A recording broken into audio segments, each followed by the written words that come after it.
¿Cómo están? Muy buenas tardes, amigas, amigos de Radio Educación. Les saluda Manuel Chávez, hoy desde el estudio A de esta emisora. Esta tarde de viernes tenemos el enorme placer de presentar un programa muy especial.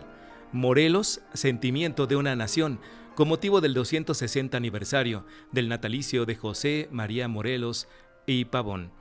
Para ello nos acompaña en nuestros micrófonos, los del estudio A, el maestro Juan Ramón Sandoval, director de Sopromusic y también vocero del Patrimonio Documental Musical del Museo Nacional de Historia. ¿Cómo estás, maestro Juan Ramón Sandoval? Qué gusto volverte a saludar. ¿Qué tal? Muy bien, Manuel. Muchas gracias por recibirnos nuevamente aquí en Radio Educación. Como siempre digo, nos sentimos como en casa. Muchas gracias. Así es. Gracias. Sí, pues este programa interesante, creo, para todo el público que sigue Radio Educación. Estoy seguro que así será. Quédese con nosotros en esta frecuencia.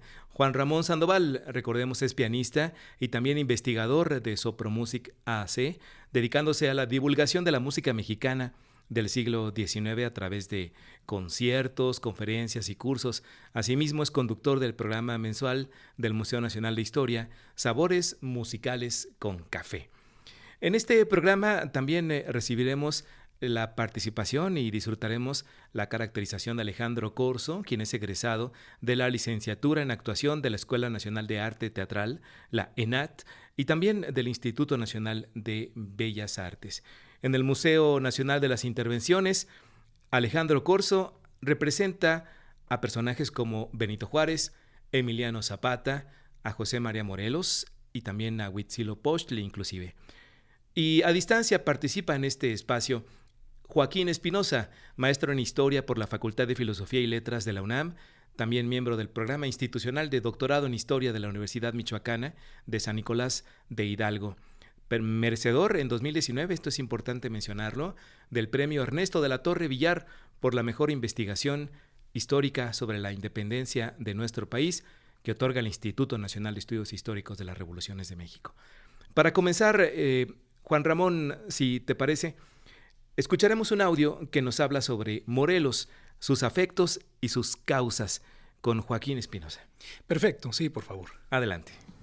Hola, ¿qué tal, amigos de Radio Educación? Un gusto estar aquí. Soy Joaquín Espinosa, historiador de la UNAM y la Universidad Michoacana, y quiero platicarles un poco sobre José María Morelos y Pavón, uno de los grandes próceres de la independencia, un héroe que, conocido como el Siervo de la Nación, pues sirvió precisamente en mucho sentido a la independencia del que sería después México a partir de 1821.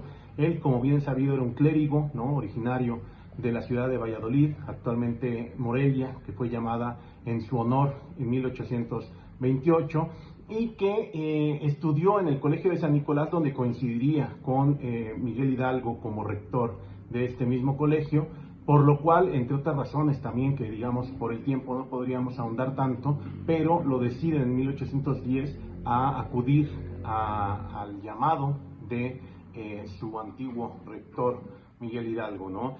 Morelos se va a destacar como un grandísimo estratega, algo que se le dio de forma natural, ya que no contaba con ningún tipo de adiestramiento ni conocimiento militar previo, pero eso no impidió que pudiera lograr lo que esta primera etapa de la insurgencia con Miguel Hidalgo e Ignacio Allende, alguien que sí era militar, por cierto, ellos no lo lograron, que fue adiestrar, volver un ejército a esas grandes masas que lo seguían, ¿no? Los instruyeron en el uso de armamento, en las formaciones, en cierta táctica y estrategia militar, y esto le permitió lograr grandes conquistas que sin duda fueron las más importantes y sobresalientes para el caso de la insurgencia en esta segunda etapa, como por ejemplo, por supuesto, la toma de Acapulco, la toma de la ciudad de Oaxaca, el rompimiento del sitio de Cuautla, que es uno de los puntos más significativos de la trayectoria militar de Morelos, que dado que vencería a uno de los grandes estrategas, este sí militar profesional, como Félix María Calleja,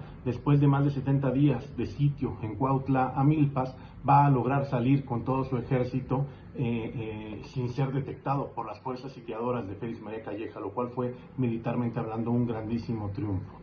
Morelos va a tener un gran descalabro después en la cuna que lo vio nacer en Valladolid, en la Nochebuena de 1813 frente a Agustín de Iturbide, quien más adelante sería el consumador de la independencia, pero digamos que la etapa final, los últimos 2 años de vida y de rebeldía del cura Miguel Hidalgo, también, perdón, de José María Morelos, también va a ser muy importante, dado que durante ese tiempo va a consolidar instituciones de gobierno que la insurgencia estaba tratando de impulsar. Me refiero al Congreso de Anáhuac o el Congreso de Chilpancingo, porque ahí se reunió en septiembre de 1814, ¿no? Entonces, ahí es, perdón, 1813. Allí va a ser muy importante desde el acto de inauguración, porque desde ese momento se van a leer por parte de estos primeros constituyentes novohispanos, se va a leer los sentimientos de la nación, que es el programa político de José María Morelos, ¿no? Que iba muy a la par de los sentimientos, elementos constitucionales de Ignacio López Rayón, y que van a mostrar mucho de ese pensamiento que después cuajaría en el planteamiento político de la República Federal, ¿no? Que finalmente se establecerá en 1824. Morelos se va a empeñar muchísimo en que se logre este gobierno insurgente, esta institucionalización de la insurgencia, y lo va a lograr a partir de ese septiembre de 1813. Este Congreso lo nombrará generalísimo, ¿no?, de las armas de América, con lo cual va a tomar en sus manos tanto las atribuciones del Poder Ejecutivo como el mando de tropas, con las que va a ir precisamente a este enfrentamiento de Valladolid. Y en el año siguiente, ahora sí, 1814, él pues se va a enfrascar junto con todo el resto del Congreso en la elaboración de un decreto constitucional, ¿no? Si ya existía uno previo en Cádiz que se aplicaba en las ciudades fidelistas en Nueva España y en toda América, toda la América fidelista me refiero, también la insurgencia va a constituir su propio modelo de nación en este decreto constitucional, ¿no?, conocido como la Constitución de Chilpancingo, la cual va a tener muchísima importancia porque se va a aplicar en algunas regiones dominadas por la insurgencia, e incluso después de la disolución del Congreso y de la muerte de Morelos va a seguir siendo el documento fundacional para muchos insurgentes, como el propio Vicente Guerrero, que hasta 1821 la seguirá manteniendo vigente, ¿no? Sin embargo, bueno, este Congreso que en 1815 va a desaparecer, va a acabar siendo algo que también maniate al propio Morelos, su creación, en la cual se empeñó en proteger y en tratar de alentar, pero a su vez también le quitó esa libertad como estratega militar para ir y continuar las conquistas que ya había tenido hasta ese momento. Morelos se dedica a proteger al Congreso y en alguna huida en la zona del sur del virreinato de Nueva España va a terminar cayendo preso a finales de 1815, y no obstante que este Congreso va a ofrecer negociaciones o un trato a la autoridad del virrey Félix María Calleja, esto no va a poder lograrse y a final de cuentas Morelos terminará siendo ejecutado el 22 de diciembre de 1815 en San Cristóbal, Ecatepec. Ahí van a ser sepultados sus restos y finalmente, después de muchos años, serán exhumados claramente, pero ya en la etapa independiente, cuando México estaba convertido ya en una nación dentro de esta Hispanoamérica ya libre de la tercera década del siglo XIX. El legado de Morelos yo creo que sigue siendo algo muy vigente, porque muchos de esos ideales que tanto él ideó como importó de otras latitudes, quizás Estados Unidos, quizás la Revolución Francesa o la propia España liberal, van a acabar siendo mucho de lo que después trascenderá al pensamiento político y legislativo constitucional mexicano en la etapa independiente. El legado de Morelos sigue vigente hasta el día de hoy y creo que es muy importante seguirlo conmemorando y seguir haciendo honor a sus labores como jefe independentista de México. Escuchamos el testimonio, el recuento histórico de Joaquín Espinosa, la voz de Joaquín Espinosa, maestro en Historia por la Facultad de Filosofía y Letras de nuestra Universidad Nacional. Juan Ramón Sandoval, una figura agigantada con los años, con los siglos, la del siervo de la nación. Por supuesto, y como Hemos trabajado en algunos de estos programas con ustedes a través de Sopromusic. Es muy importante para nosotros conjuntar la historia con la música que enaltece a todos estos personajes mexicanos. Y ahora, pues a través de la quiromancia, la cartomancia y todo lo que sea la ansia, además de pues todas estas tecnologías, la inteligencia artificial, pues tenemos una sorpresa. Está con nosotros un avatar de nada más ni nada menos que María José, ¿verdad? José María Morelos y Pavón. Así es, bienvenido. Un aplauso para recibirlo, por favor. Generalísimo, bienvenido a Radio Educación, trascendiendo las barreras del tiempo. Por favor, tome asiento. Muchas gracias, muy buenas tardes, Manuel, y buenas tardes, Juan Ramón, qué gusto me da estar aquí con ustedes en esta mesa en la que me siento privilegiado para poder platicar un poco acerca de mi historia, acerca de la historia del movimiento de independencia de este país. El privilegio es nuestro y ya que tenemos la oportunidad única de contar con su testimonio directo, Juan Ramón, ¿qué te gustaría preguntarle a esta figura señera histórica, pilar de nuestra república? Sí, Manuel, creo que el abordar la temática desde su niñez, la familia, creo que es importante, que nos gustaría que nos platicara algo acerca de ello, don José María Morelos. Bueno, aprovecho para platicarles muy rápidamente cómo fue que yo me convertí en sacerdote. Eso. De cierta manera fue muy azaroso el momento en el que se dieron las circunstancias. Han de recordar que yo soy de Valladolid, de Michoacán, hijo de Manuel Morelos, carpintero, y de Juana Pérez Pavón. Eran mis padres. Mi padre, como carpintero, bueno, pues ganaba a cuentas gotas su dinero, pero tenía un pequeño problema. Mi padre era alcohólico. Mi padre era alcohólico y eso generó muchos conflictos en el seno familiar, a tal grado que mi madre lo terminó corriendo de la casa y él se fue a San Luis Potosí con mi hermano mayor, Nicolás. Yo me quedé con mi madre y con mi hermana menor.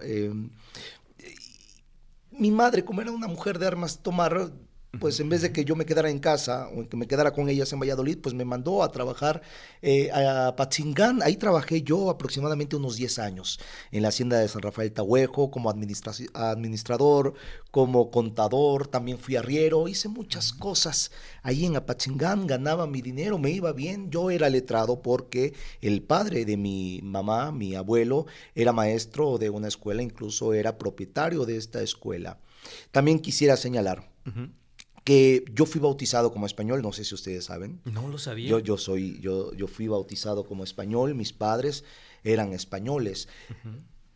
La Nueva España en aquella época estaba dividida por una terrible clasificación racial. Recordemos las llamadas castas que tenían desde hasta lo más alto a los peninsulares. Los peninsulares, los venidos de España, eran los únicos que tenían todos los privilegios en nuestro país de aquella época. Ya de ahí estaban los criollos, que eran los españoles nacidos aquí precisamente. Después seguían los mestizos, los mulatos, y ya olvidados prácticamente, aunque tenían ciertos derechos, los indígenas, ya no digamos de los africanos, que eran considerados como esclavos.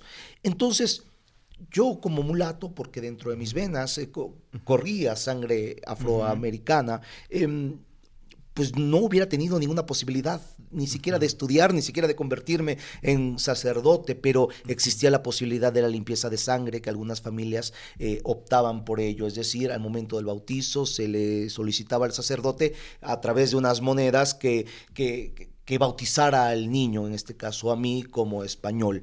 Eso me dio la posibilidad a mí de haber estudiado, porque después de haber estado 10 años en Apatzingán, 10 años en Apatzingán, me llama mi madre y me dicen: regrésate a Valladolid para estudiar, tienes que inscribirte en el colegio de San Nicolás, obispo de Valladolid, porque hay una herencia que dejó mi abuelo y por la cual podemos nosotros pelear, y solamente el candidato tiene que ser soltero, sin hijos y tener educación religiosa, y así es como yo A mis 25 años de edad me inscribo al Colegio de San Nicolás y así empieza lo que después se convirtió en mi vida eclesiástica. Arropé la religión, terminé siendo después de subdiácono y diácono presbítero hasta tener la facultad de confesar, tener la facultad de dar misa, por supuesto, de bautizar y de matrimoniar. Y con este fundamento, ¿cómo es que decidió incorporarse al movimiento insurgente? ¿Cómo se enteró de todo esto? ¿Cómo conoció al padre Miguel Hidalgo? ¿Recuerdas, Manuel, que te decía que yo estudié en el Colegio de San Nicolás? Fui a presentarme ante el rector y el rector del Colegio de San Nicolás era Miguel Hidalgo, un personaje muy conocido allá en Valladolid. Él nunca me dio clases, pero como rector que era del colegio, claro, pues coincidí muchas veces con él. Después nos apartamos. Yo, una vez ordenado sacerdote, me mandaron a curatos en Churumuco y La Huacana. Después fui a parar a Carácuaro. En Carácuaro yo llegué probablemente a principios de 1800 como sacerdote, Carácuaro y Nocupétaro. Y yo no era ajeno de las noticias que de pronto llegaban, aunque tardíamente, supongo que en la actualidad las noticias vuelan rápidamente, sí, como palomas mensajeras, mejor que palomas mensajeras, pero llegaba la información en Carácuaro, aunque estaba en tierra caliente, lejano, digamos, de la ciudad capital de Valladolid, pues llegaban a veces arrieros, comerciantes, vaqueros de paso, y ellos llevaban información. Además, había una realidad a la que yo no podía ser ajeno, la realidad que vivía la gente pagando tributos, la gente del propio lugar de Carácuaro y Nocupétaro pagando tributos, siendo explotados. Si no se pagaban tributos a la corona, pues los castigos eran sumarios y eran complicados. Esta visión de injusticia y lo que platicaba hace un momento con relación a las castas y las quejas constantes que los feligreses venían a hacerme a mí, pues me hacían pensar que era momento de generar un cambio. Creo que el detonante, uno de los detonantes, fue lo que pasó con España, la invasión de Francia en España.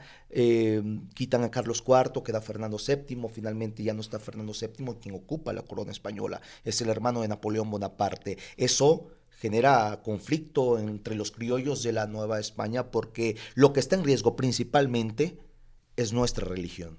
Y eso provocó que hubiera conspiraciones y pensamientos. ¿Para qué? Para generar una autonomía de España y salvaguardar aquí en nuestro país, lo que era la Nueva España, salvaguardar sobre todo la religión. De pronto me llega a mí en estos momentos el decreto de excomunión del cura Miguel Hidalgo.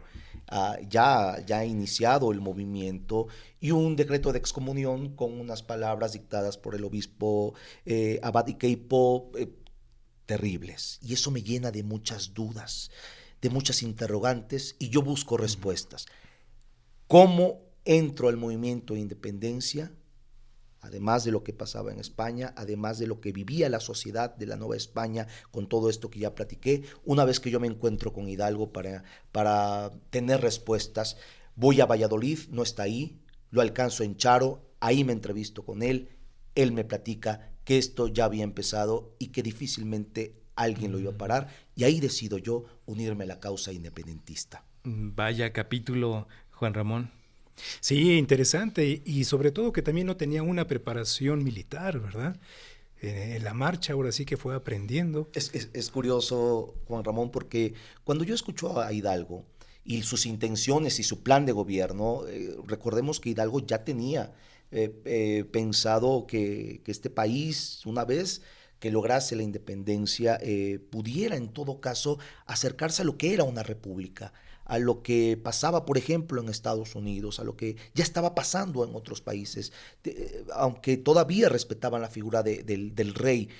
Yo me ofrecí a Hidalgo formar parte de su ejército como capellán, como sacerdote.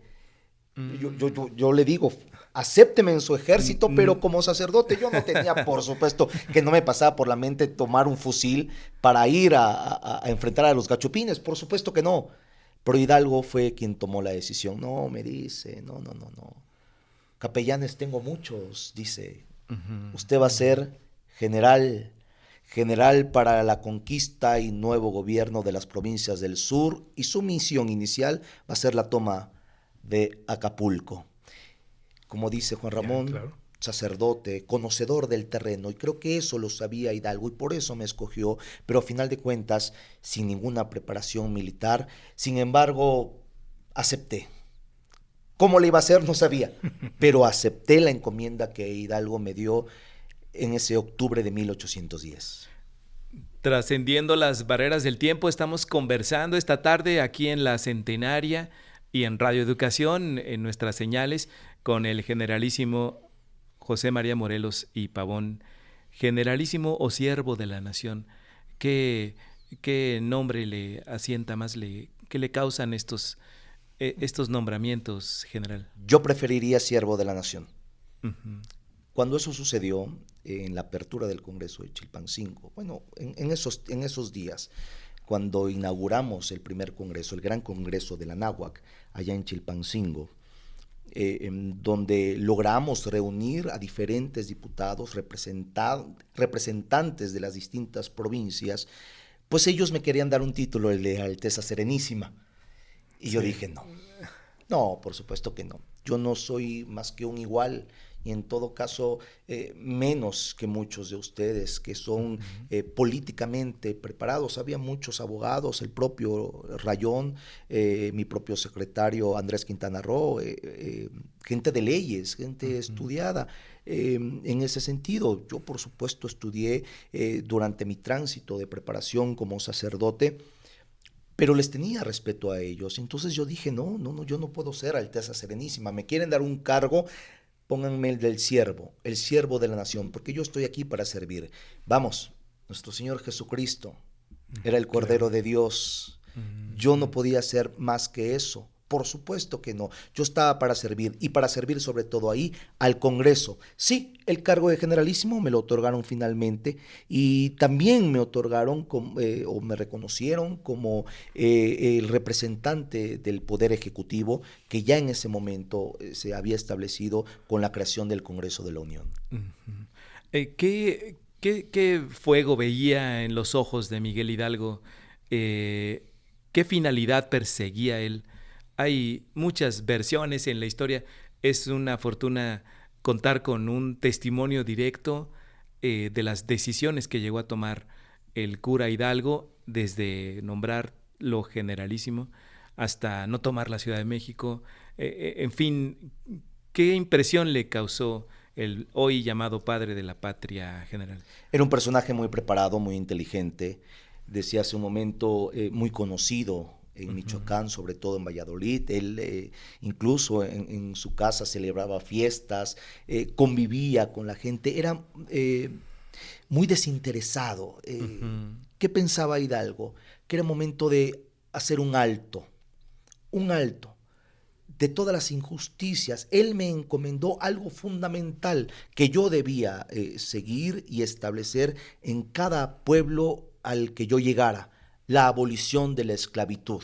Porque engañosamente podrían decir las leyes de aquella época de la Nueva España que no había esclavitud como tal. Sin embargo, ahí estaban los indígenas siendo explotados constantemente, y muchos de ellos, además de los esclavos que venían directamente de África, siendo vendidos al mejor postor.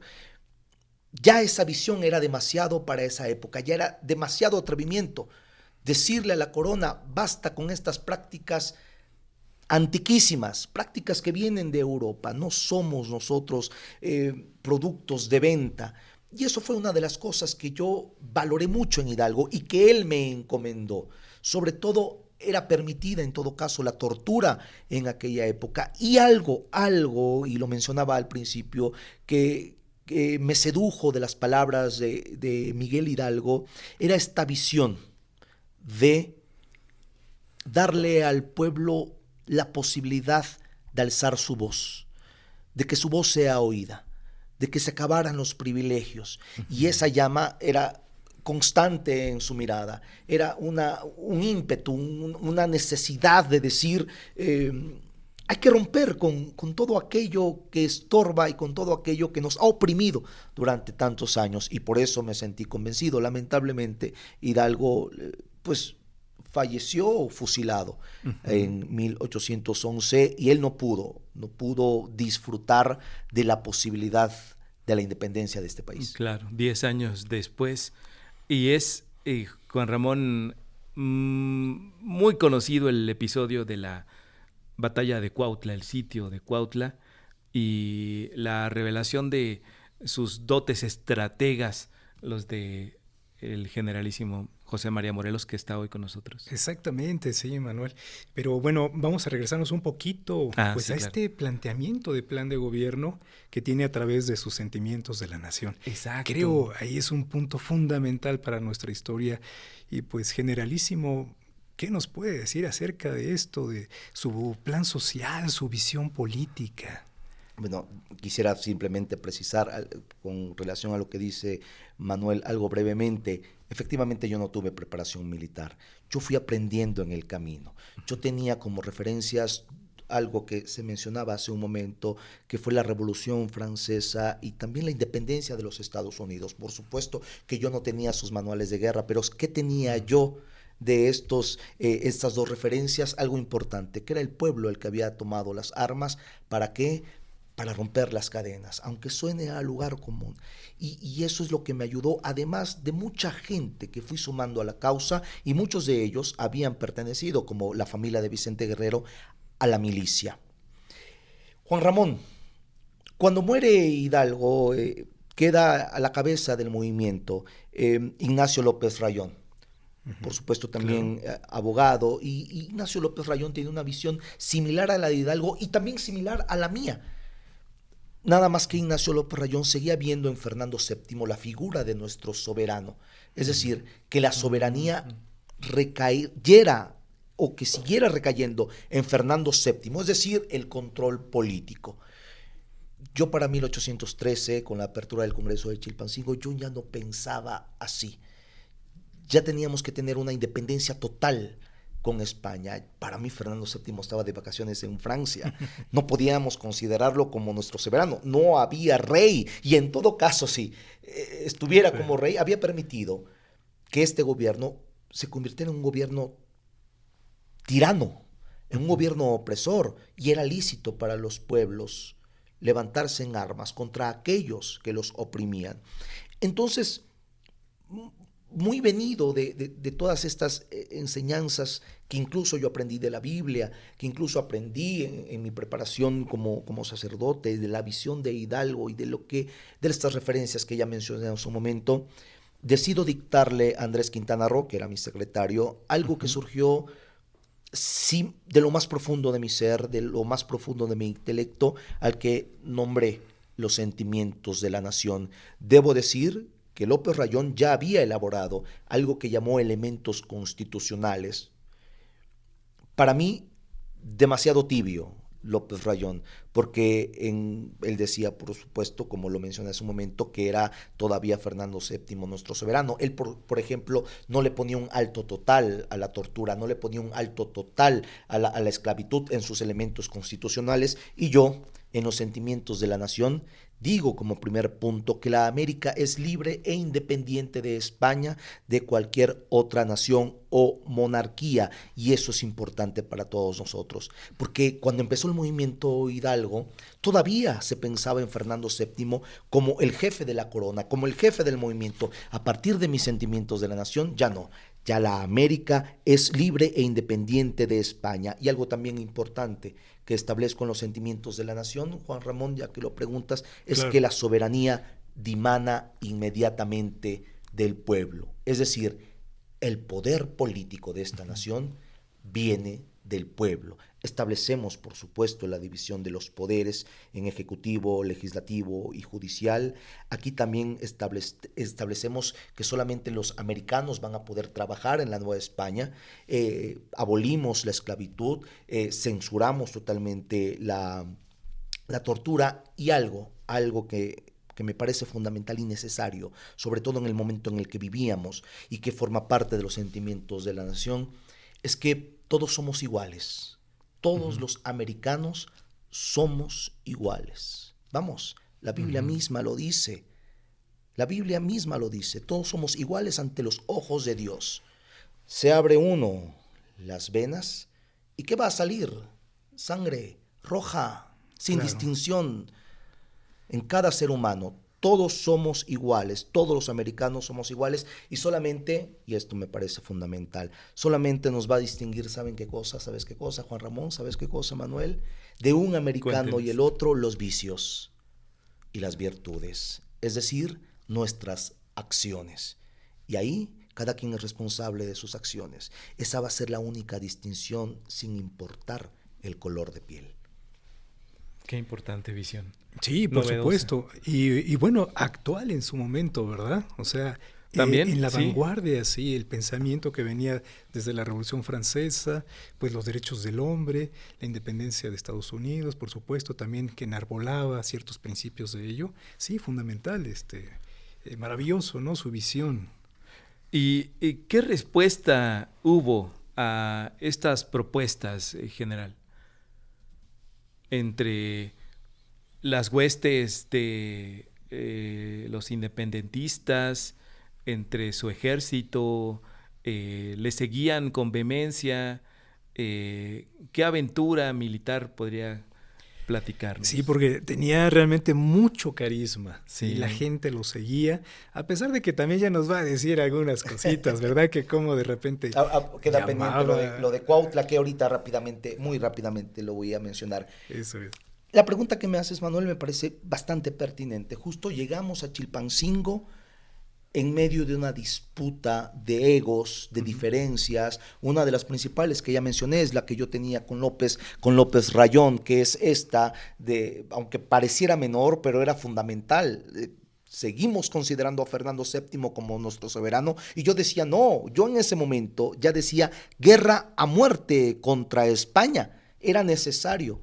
Pero todo eso antes de 1813, todo 1812, todo principios de 1813, había muchas disputas, había muchas diferencias, no se lograban poner de acuerdo.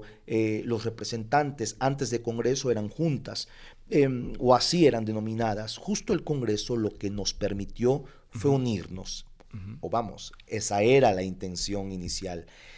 ¿Cómo tomaron los sentimientos de la nación? Lo tomaron a bien. Tanto que en ese momento o en esos días fue que me nombraban a mí Alteza Serenísima. Yo dije, no, yo no quiero cargos más que llámenme siervo de la nación. Digamos que fue un punto de partida para que este gobierno que nosotros pretendíamos dentro de esta nueva nación que queríamos dentro de nuestra América unida, fue el punto de partida para que las cosas anduvieran bien. Sin embargo, fue un poco difícil porque en esta división de poderes quienes asumieron un mayor control fueron los integrantes precisamente del Congreso, y yo como súbdito de ellos y yo como siervo de la nación, pues cada vez que ellos decían algo, cada vez que ellos hablaban, cada vez que ellos alzaban la voz, yo callaba porque finalmente era un siervo. Sí, un servidor, estabas a merced de la voluntad popular. Así es. Claro, así y expresada es. en el constituyente. Sí, totalmente. Quisiera precisar lo de Cuautla porque no quiero dejarlo pasar, si es que tenemos tiempo todavía Por supuesto, de platicarlo sí, claro rápidamente. Sí. Nosotros llegamos a Cuautla a principios de 1812. Ahí estábamos. Imagínense ustedes, yo después de entrevistarme con Hidalgo, regreso a Carácuaro en ese octubre de 1810 para irme a la aventura que me había encomendado Hidalgo, y salí de Carácuaro con 20 hombres. Ya cuando estábamos en Cuautla éramos aproximadamente 4,000 hombres. Yo iba reclutando, estaban Vicente Guerrero, Nicolás Bravo, Hermenegildo Galeana, Guadalupe Victoria, que no sé si sepas, Manuel, cómo se llamaba Guadalupe Victoria. Era José Miguel Ramón Adaucto Fernández y Félix. Ese era su nombre. Él venía de Durango, estudiante de Derecho, padecía de ataques epilépticos, y yo recuerdo que cuando tomamos Oaxaca, después de salir de Cuautla, él tuvo un ataque, se desmayó, estuvo inconsciente, y después recobrando la conciencia me pidió cambiarse el nombre, de que le diera su bendición, y así fue como se cambió el nombre de José Miguel Ramón Adaucto Fernández y Félix, como el de Guadalupe Victoria, y también estuvo con nosotros en Cuautla. ¿Qué pasó en Cuautla? Calleja, Félix María Calleja, que pues estará siempre haciendo eco en mi memoria y en mi pensamiento, porque no solamente fue un estratega militar realista, maravilloso, enemigo formidable, sino también es responsable de que yo en 1815 pues dejara, ¿verdad?, de existir. Calleja, al darse cuenta que no puede meterse a Cuautla y que no nos puede sacar de Cuautla, decide sitiarnos. Y esto implicó cortar el suministro de alimento, mandar a contaminar los arroyos que nos proporcionaban agua. Imagínense ustedes Cuautla, febrero, marzo y abril, a tope con el sol, con el calor, sí, sin alimento, sin agua. Y yo veía a la gente, cómo sufría, no solamente de hambre y de sed, sino de los embates constantes que Calleja hacía, porque mandaba bombas constantemente, o trataba de entrar a Cuautla, y nosotros pues nos teníamos que poner abusados para que no entrara. Y yo veía al pueblo, sobre todo a la gente de Cuautla, y los veía cómo enterrábamos a sus padres, a sus esposos, a sus hijos y mujeres también que nos acompañaban ahí, y era una escena constante, muy triste, deplorable. Yo veía sus rostros llenos de desesperanza, de tristeza, y yo dije, bueno, si no es Calleja el que nos mata, nos va a matar la tristeza, y yo no lo puedo permitir. Y hablaba Juan Ramón hace un momento de la música tan ligada con la historia de nuestro país, y yo le digo a los habitantes de Cuautla, tenemos instrumentos musicales, saquen los instrumentos musicales, tenemos aguardiente, saquemos el aguardiente, y ahora voy a establecer pena de muerte contra aquel que llore y que se lamente cuando enterremos a nuestros muertos. Ah, caray, de verdad, porque aquí nadie se va a poner a llorar. Y así enterrábamos a los muertos, con música, con baile, con fiestas, con aguardiente, nos emborrachábamos, era una fiesta cada vez que enterrábamos a los muertos.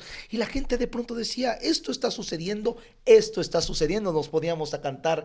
Creo que conoces esta canción, Juan Ramón, que decía, rema, nanita, rema, y vamos remando, ya los gachupines vienen y los vamos avanzando.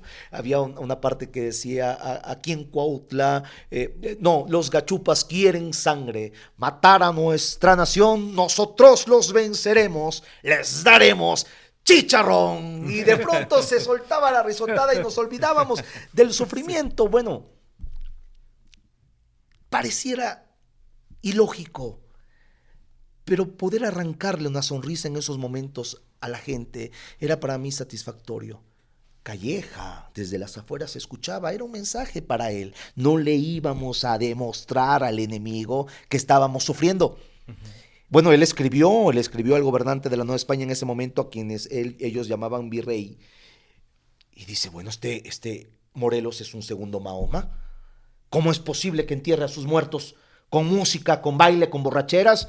¿De qué se trata? Si yo lo que quiero es que sufran, pues no estamos sufriendo. No, hombre, nos dábamos unas gozaderas ahí en Cuautla, a pesar de los pesares, porque recordábamos, Juan Ramón, Manuel, recordábamos así que a pesar de los pesares, a pesar de las adversidades, a pesar del sufrimiento que vivíamos, seguíamos vivos y teníamos todavía la posibilidad de sonreír y de agradecer a Dios que estábamos ahí dispuestos ¿a qué?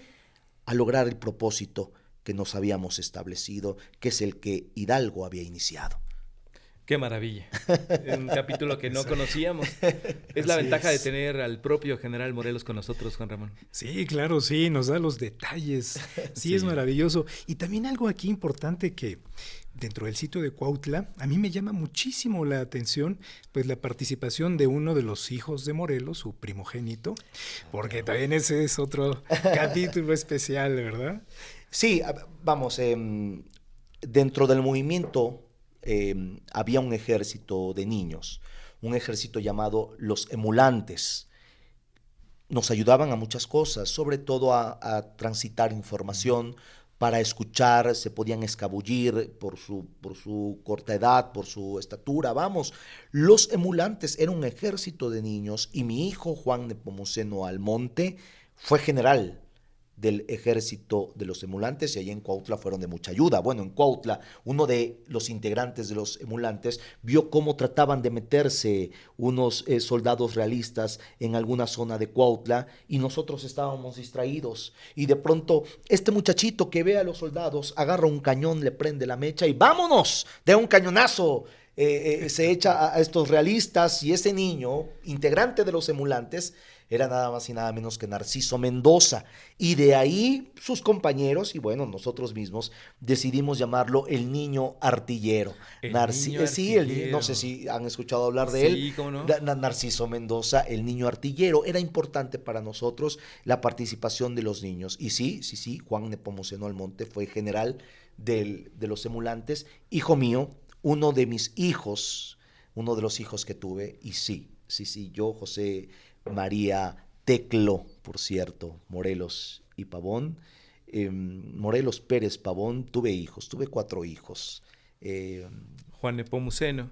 Juan Nepomuceno es El más conocido, que también sí, es un protagonista de la Guerra de Independencia, ¿no? Sí, aunque ya en los últimos años de vida mía yo decidí enviar a Juan Nepomuceno a los Estados Unidos como resguardo y como para que tuviera allá educación en Estados Unidos cuando yo tuve el juicio por parte de la Iglesia, por parte de la Santa Inquisición, algo que les alarmaba mucho. Más allá, no era tanto el que yo hubiera tenido hijos, que era un pecado al final de cuentas, y es algo de lo que me arrepentí. A ellos les alarmaba más que mi hijo se hubiera ido a Estados Unidos, siendo este un país protestante. Claro, claro.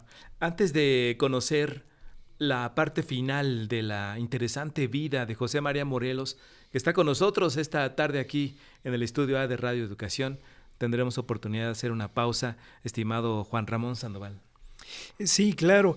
Pues hablando de la fiesta de la música, vamos a escuchar una marcha muy significativa del compositor morelense también, Francisco de Paula Lemus, la Marcha Morelos. Es un compositor que vive hacia la segunda mitad del siglo XIX, pero refleja, a mi parecer, este espíritu de fiesta porque finalmente esta marcha es festiva. No es algo triste, no. Recordando a José María Morelos y Pavón de una manera alegre. Estamos en el programa especial Morelos, Sentimientos de una Nación, en conmemoración del 260 aniversario del natalicio del Siervo de la Nación, aquí en Radio Educación.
Agradecemos esta magnífica interpretación de la pieza Morelos, Marcha Morelos de Francisco de Paula Lemus, realizada por el maestro Juan Ramón Sandoval, aquí en este programa especial. Morelos Marcha, una grabación realizada en directo en otro sitio histórico que es el Castillo de Chapultepec, Juan Ramón. Exactamente, sí, la grabamos en 2021, precisamente pues para conmemorar esto del aniversario 200 del inicio del movimiento de independencia.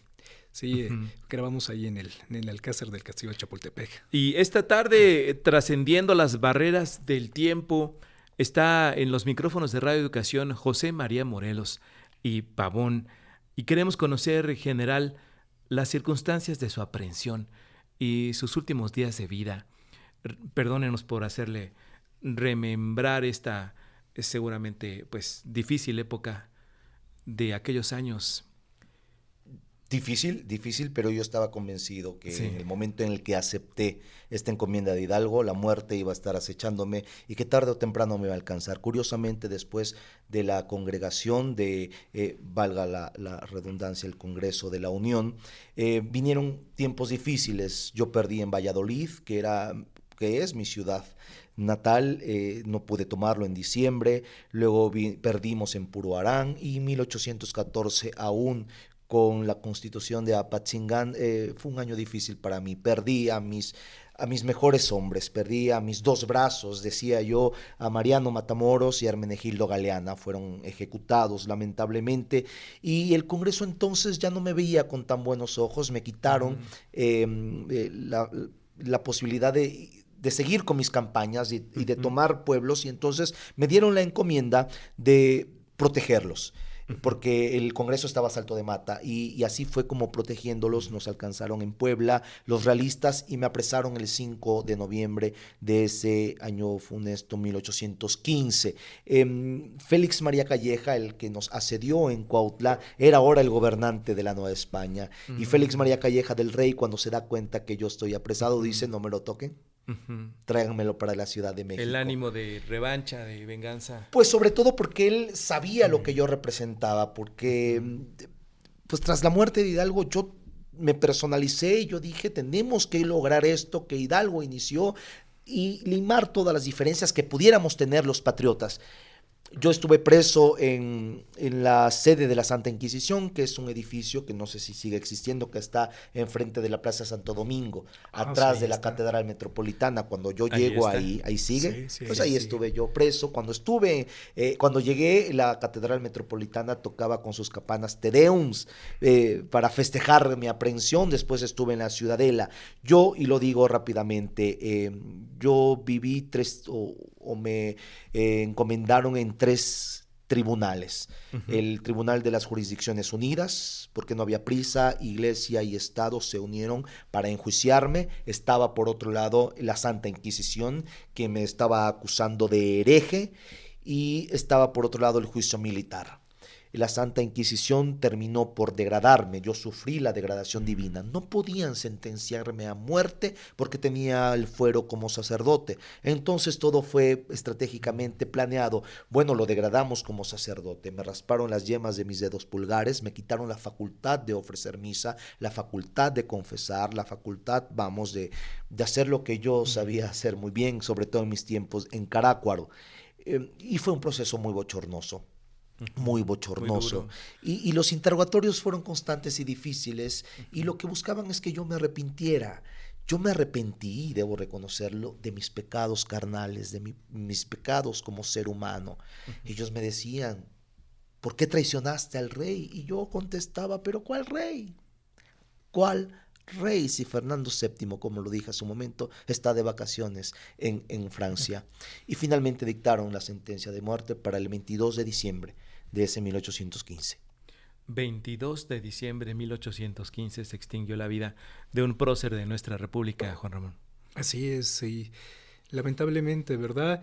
Y aquí hay una parte que llama mucho la atención y que se ve el estoicismo, la fuerza de espíritu que, a pesar pues de haber sido excomulgado Morelos, pues él se enfrenta al pelotón de fusilamiento. En ese momento yo lo admiro, generalísimo. Muchísimas gracias, Sí. Juan Ramón. Es impresionante lo que usted hace en ese momento. Bueno, ellos, fiel a la costumbre de ese momento, me colocan de espaldas al pelotón de fusilamiento. Tuve la oportunidad de pasar por la Villa de Guadalupe y despedirnos de la protagonista de este movimiento, que fue la Virgen de Guadalupe. Más que un medio, fue la protagonista de este movimiento. Y después me llevaron al norte de la ciudad, de espaldas al pelotón de fusilamiento, hincado y con mis ojos vendados. Y para mí, Manuel, para mí, Juan Ramón, significó mucho ese momento, porque darles la espalda a aquellos que me quitaron la vida era darle la espalda a la España opresora, a la España colonizadora, a la España que tantos males, más que bienes, tantos males le trajo a nuestro pueblo americano. Era darle la espalda a la ignominia, a la sinrazón, a la injusticia, al racismo, a la desigualdad, a tantas cosas, a tantos males. Y era decir, esto no es lo que queremos ya, y yo les doy la espalda y yo los rechazo, y así enfrento a la muerte, porque frente a mis ojos vendados que había todo un futuro prometedor, que aunque yo ya no iba a ver, estaba convencido que iba a ser maravilloso y tan distinto, sobre todo para darle la felicidad al pueblo americano que tanto había sufrido, porque hay algo de verdad, era normal. La sociedad estaba acostumbrada a vivir como vivía. Era normal pagar tributos. Era normal aceptar pertenecer a una casta o cualquiera, ser patizambo, ser mulato, ser indígena. Era normal, pero que fuera normal no significaba que estuviera bien. No significaba que fuera correcto. Y ante mis ojos vendados en el momento de mi muerte, la posibilidad de un país distinto y mejor estaba latente, y eso me hizo enfrentar la muerte de manera digna. Bravo, bravo, bravo. Qué estremecedor. Sí. Este testimonio del propio general José María Morelos con nosotros en este programa especial dedicado precisamente al aniversario de su natalicio, 260 años de su natalicio. Morelos, sentimientos de una nación. Muchísimas gracias, generalísimo. Qué placer, Gracias. Qué gusto que esté en los micrófonos de esta emisora. Porque también hay que, comentar que a la par de el aniversario de su natalicio, pues también se conmemora en este año el fusilamiento, su fusilamiento. Él muere a los 50 años. Pero quisimos proyectar esta idea, pues, del nacimiento, de su vida heroica, que pues tiene como consecuencia la creación de la nación mexicana. Así es. Una nación libre. Y también quizá actualmente le sorprenda, general, el encontrar moneda de uso común con su efigie, una ciudad nombrada en su honor, un estado de la República. ¿Alguna vez pensó que esto sucedería? Por supuesto que no. Pero quiere decir que el granito de arena que aportamos valió de mucho. Uh-huh. Me llena de satisfacción, por supuesto, pero nada me llenaría más de satisfacción que hoy la voz de cada uno de los hermanos de este país pudiera ser oída, uh-huh, como en su momento, cuando la alzaron, fue oída por quienes levantamos las armas para romper todo aquello que ya estorbaba, claro, y para darle al país una nueva oportunidad. Eso para mí, si existe en la actualidad, decir no estoy de acuerdo, si es necesario, o cualquier otra cosa, hacer valer nuestra voz, eso me llenaría aún más de satisfacción. Qué maravilla, muchas gracias. A usted que nos sigue en cualquier estado de la República, seguramente en los pueblos, en las ciudades, en el centro administrativo, religioso de cada lugar, hay una calle dedicada a el generalísimo José María Morelos. Hay una primaria dedicada, una universidad, una preparatoria. Claro. Está ligado intrínsecamente a nuestra vida cotidiana. Y qué placer recibirle en estos micrófonos. Exactamente. Y también queremos invitar a toda la audiencia, ¿verdad? Porque vamos a presentar el monólogo musicalizado Morelos, Sentimientos de una Nación, precisamente por esta conmemoración del 260 aniversario del natalicio del Siervo de la Nación. ¿Estaremos? Uh-huh, sí, estaremos invitándoles, por supuesto. Es una actividad que se realizará en la antigua sede del Senado de la República, en la calle Jicotencatl, en el centro histórico de la Ciudad de México, el lunes 22 de septiembre a las 6 de la tarde. Y si no tuvo oportunidad de acompañarles el lunes a las 6, hay una segunda presentación en el Alcázar del Castillo de Chapultepec el sábado 27 de septiembre a las 12 del día, en este mes noveno del mes, el mes de septiembre que celebramos con especial fervor nuestras fechas cívicas, ¿no? Exactamente, y también hay que decir a la gente que la entrada en ambos espacios es libre. En el caso del castillo, bueno, como es sábado, se tendría que comprar el boleto de acceso al museo, pero el espectáculo no tiene costo. Muy bien. Si tienen oportunidad, pues nos estaremos viendo por ahí. Recuérdenlo, Sentimientos de una Nación, Morelos, en la antigua casona de Jicotencatl, en el Senado, el lunes 22 a las 6, y en Chapultepec, en el castillo de Chapultepec, a las 12 el sábado 27, con entrada libre. Muchísimas gracias, Juan Ramón Sandoval, por compartir con nosotros este capítulo y también la música de aquel tiempo, o la música alusiva al Generalísimo, y Alejandro Corzo en la participación en la personificación extraordinaria de José María Morelos.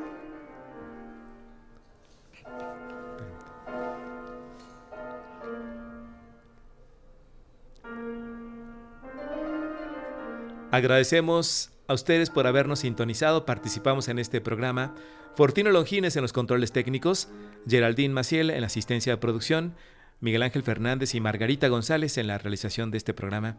Soy Manuel Chávez. Hasta la próxima.